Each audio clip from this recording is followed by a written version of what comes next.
Mrs. Martin was sitting on a bench near the old, rather shabby house, watching the sunset.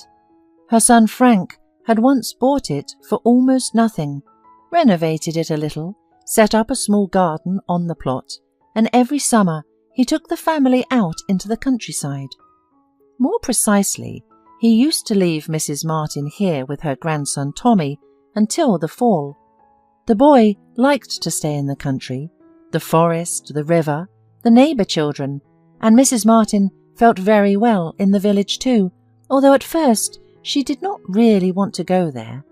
The village was far from the city, and the elderly woman feared at some point to remain without a quick doctor's help or food. Her son usually brought everything she needed. So over time, Mrs. Martin got used to it and was quite happy with her life in the countryside. But time passed. Tommy grew up and did not come to the village so often anymore, and most of the neighbours, especially the elderly, also left the village for the benefits of civilization. This summer, Mrs. Martin also was not going to go there, but she could not stand the constant scandals with her daughter-in-law, and literally ran away from the city. Megan used to restrain herself somehow, but when Mrs. Martin sold her apartment so that Frank could buy a larger house and moved in with her son, her daughter-in-law stopped being shy.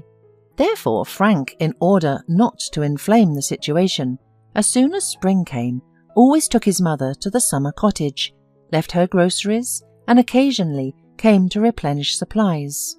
But Mrs. Martin was not despondent. She grew her own vegetables in the garden, and even learned to bake real rye bread, which she loved so much. However, most of all, Mrs. Martin was lacking of communication. In the village there was only an old neighbour, who did not always recognise Mrs. Martin, but it was better to be in the son's house, where they did not consider it necessary to discuss anything with her, and even her grandson Tommy began to treat her with disdain. So it turned out that the old summer house became a real salvation for Mrs. Martin. But this time, Frank, as if he forgot about his mother. Food was running out. Closer to fall, it became chilly in the house, and Mrs. Martin could not chop her own firewood.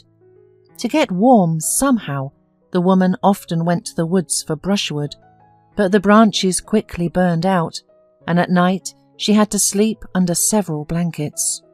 Of course, she could have had groceries delivered, but the card on which Mrs. Martin received her pension had long been with her daughter-in-law, because she believed that her mother-in-law did not need money. She lived on everything ready-made. Mrs. Martin could not reach her son or daughter-in-law. Upset, she did not immediately notice any strange movement near the fence. She assumed that it was a hedgehog wandered in to visit, and with a smile thought that now she would have at least some creature to communicate with, except she had no milk to give her guest.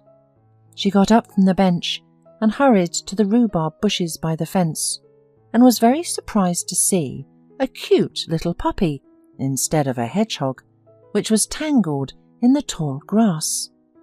Instantly forgetting her sorrows, Mrs. Martin rushed to the rescue and took the dog in her arms. Looking closely, the woman realized that it was not a puppy, but an adult York Terrier. Mrs. Martin had seen such on television in the arms of many celebrities. "Where did you come from, little one?" the woman mouthed thoughtfully. The young dog looked good-natured, quite well-fed, but all his fur was piled up and covered with lumps of dirt.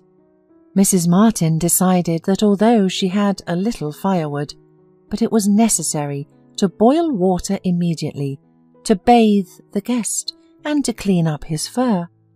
The dog did not resist at all, and only looked at Mrs. Martin curiously, puffing, funny, and sticking out his pink tongue.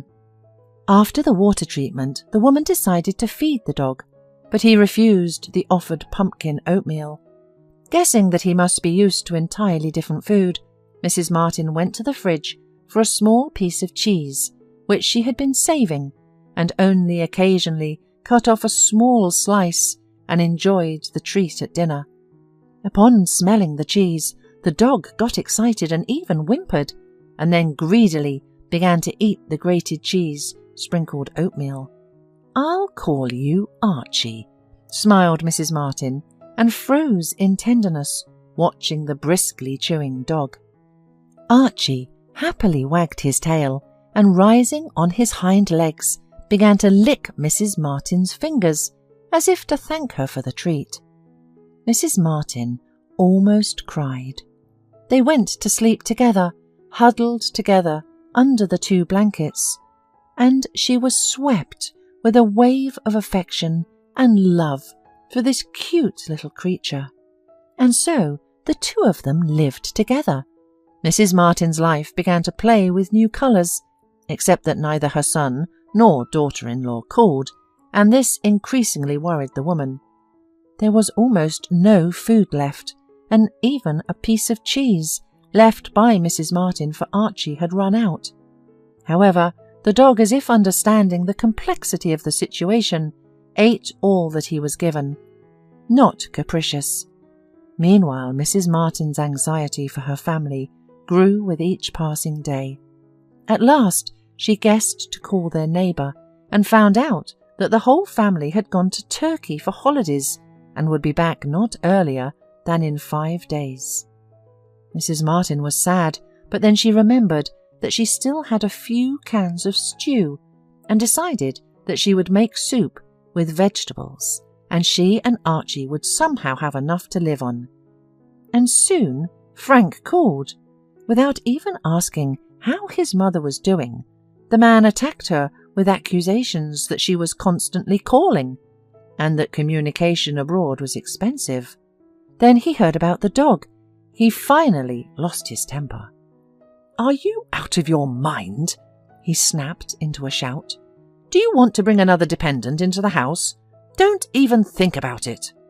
Unable to listen any further, the woman turned off the phone and burst into tears. She did not understand how it had happened that her beloved son had become so rude and ruthless, and that she had become a dependent to him. The woman hugged Archie and went to bed, realizing that no one in the world needed her now, except this little creature. But Mrs. Martin could not sleep. All she could think was how would she live in this unfit-for-winter house, because now she had no way to the city. In the morning the woman heard a car pull up to the house and hurried outside. She was sure that her son had come to his senses and came to get her, but she was wrong. There was an expensive black jeep at the fence, and a tall, smiling young man hurried to her porch. "Good morning, ma'am," he greeted Mrs. Martin. "I'm sorry to bother you so early, but maybe you've met a—" He didn't get a chance to finish because Archie was already running toward him with a loud bark. The man grabbed the dog in his arms and held him tightly to him. "Sparky, my dear, there you are!" he shouted happily. Seeing the dog squealing and licking the guest's face, Mrs. Martin understood everything and cried.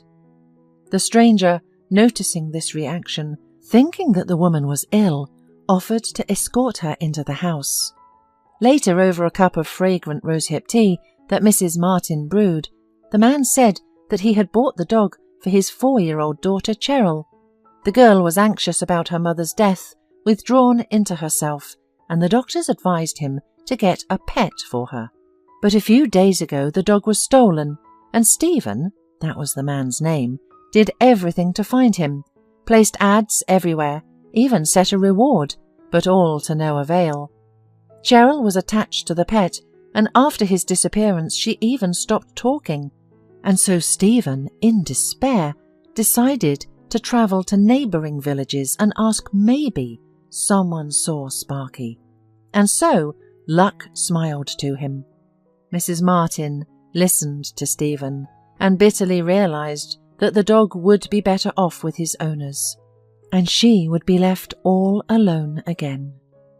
"Don't be upset. I'll buy you one just like him," said the grateful man. "No, that's okay. Just give me a ride into the city. I do not even know whether my son will accept me, but he will definitely throw me out of the house with a dog." Mrs. Martin waved her hand, and tears streamed down her cheeks.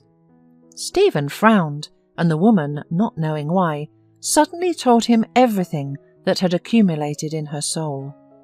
The man listened to her attentively, and then got up and went to make a phone call.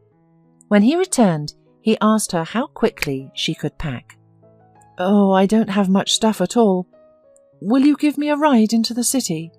"Excuse me, but I have a better offer for you," he said cryptically, glancing around the small, clean kitchen with interest. "What about to stay with me and my daughter?"